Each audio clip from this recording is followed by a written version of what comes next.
everyone. Welcome to another episode of Mind Mental Insights from News and Daily Lives.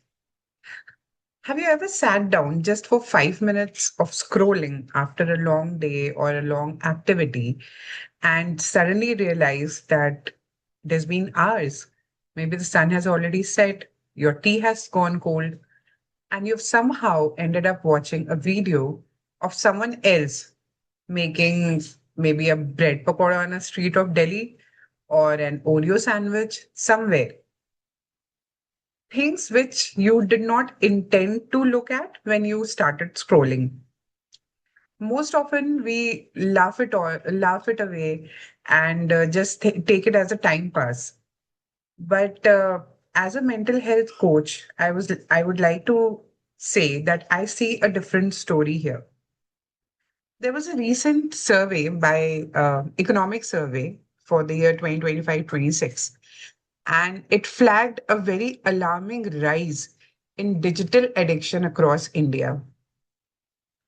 So it's not just about the time that we are wasting or that is getting wasted, but it is about how the brain chemistry is changing because of the way we are scrolling unresponsibly. We are not seeing what we want to see or we want to watch, but we are watching much more than that. According to recent reports also of various studies and researches carried across the world, social media and smartphone have become the primary determinants of mental health issues. And in India, the proportion is really high. Nearly 1 in 7 Indians need someone to help take care of their mental health. And like I said, one of the determinants of which is affecting the mental health very gravely is the addiction they have to screens and to social media, especially. So, this digital overload is considered to be more in the younger generation below 35 years of age. That is what the general view is. But in reality, even the age group of people beyond 35 are very much addicted to the screen, much more than the normal scrolling should be. So if we talk about, the high pressure hubs, like for example, Hinjawadi in Pune or the IT parks in Bangalore, we are always living in a state of perpetual connectivity. We always want to feel connected, whether in real or in virtual, and sadly, more in virtual world. We are not just using tools for this to stay connected. We are actually inhabiting a digital environment, and this digital environment is quietly eroding our resilience. It is creating more adverse impacts than is visible or than the studies can show. So we talk about addiction. Mostly this term is as screen addiction. But as a mental health coach, I would like to term it as a comparison pandemic. We are not just comparing ourselves to, the people who are for example, movie stars or who are very successful people having lots of money, lots of things which they, lavishly show off. We are not just comparing ourselves to them anymore. What we are doing now is we are comparing ourselves to everyone near and around us in the virtual world. Every person who is putting up a reel, every person who is showing their maybe kitchen skills, their culinary skills, their painting, art, because we are consuming so much content that everything that we look at is giving us a point of comparison.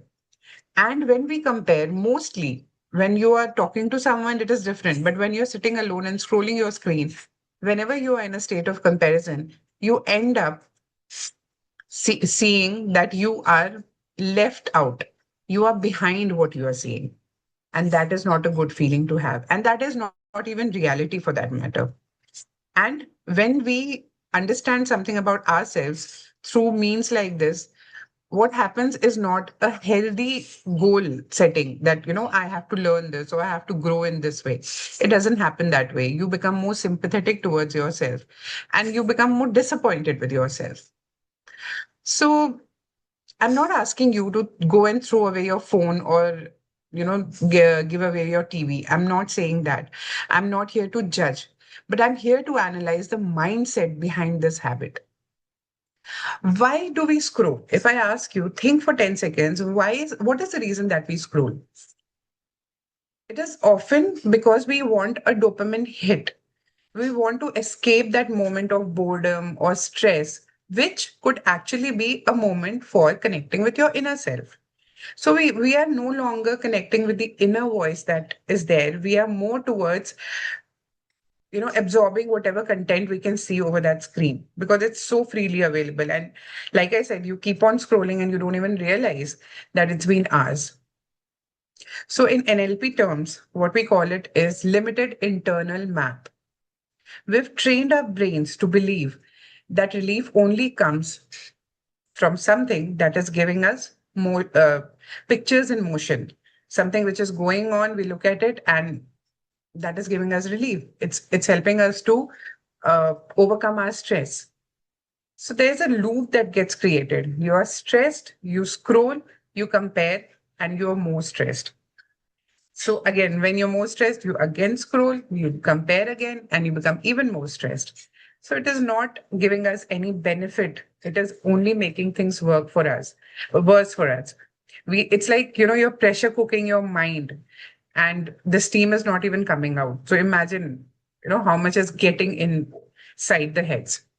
So once again, like always, I want to use an acronym here to help you reset your mind and move towards your better version, and not this movement should not be driven by the comparison which is unhealthy over social media. So what I want to use here is smart, be responsible and be smart.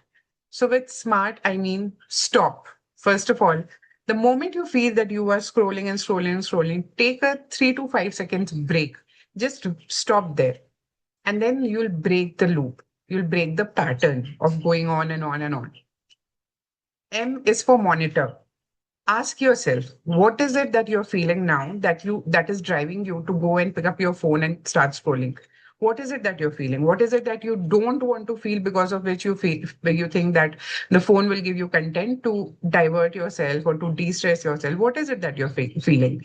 Is it boredom? Is it loneliness? What is it? Identify that trigger. So monitor your actions every time you get into scrolling.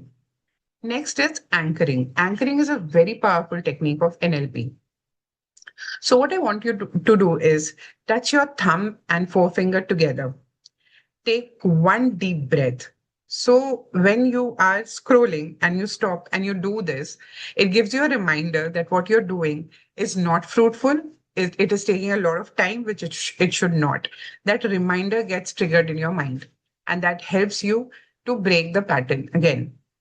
So SMA, and then we come to R, replace. So instead of the next video that you want to scroll, once you identify what you're feeling, if it is that you're feeling lonely, just go out, do something different, talk to someone, or maybe call someone.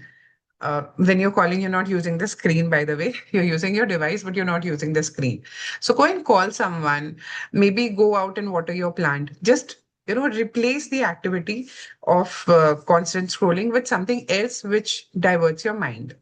You can maybe sometimes, you can just look out of the window. You might see some greenery, you might see some buildings, but you'll get something to observe. So try doing that. Last is T. T is the time box. Set a digital sunset. So, like we have the sunset every day. Similarly, have a sunset time for your devices. We all know the benefit of putting our screens and devices and gadgets away at least 30 minutes before we go to sleep. So, similarly, when you're working, set a digital sunset time, that this is between this to this time period when I'm working or when I'm doing something else, I'm not going to touch my gadgets. So, that will help you reduce your dependency on that screen. So, yeah, this is what I wanted to give out in today's episode of Mind, that be smart, stop, monitor, anchor, replace, and time box. Set your time box. And let us all be responsible for ourselves to not waste our very precious resource, which is time. And One thing I want all of us to remember is that our worth is not determined by the likes and views that we get on social media or anyone else gets it. It is not determined by that. The real journey is what you feel, what you're doing with your resources. That is all what is the main determinant of how your life is going. So let's get on a mission to help people, help ourselves, and then help people around us reset their minds. If this resonated with you, share it with your friends, with people who have gotten into too much habit of scrolling. And let's move from headline to getting healed together. So, see you in the next episode of Mind. I'm Nivedita Singh, a mental health coach. And this is my weekly series to get some inputs on mindsets from everything that happens around us. So, that's the reason we called it Mental Insights from news and daily activities around us. Thank you very much.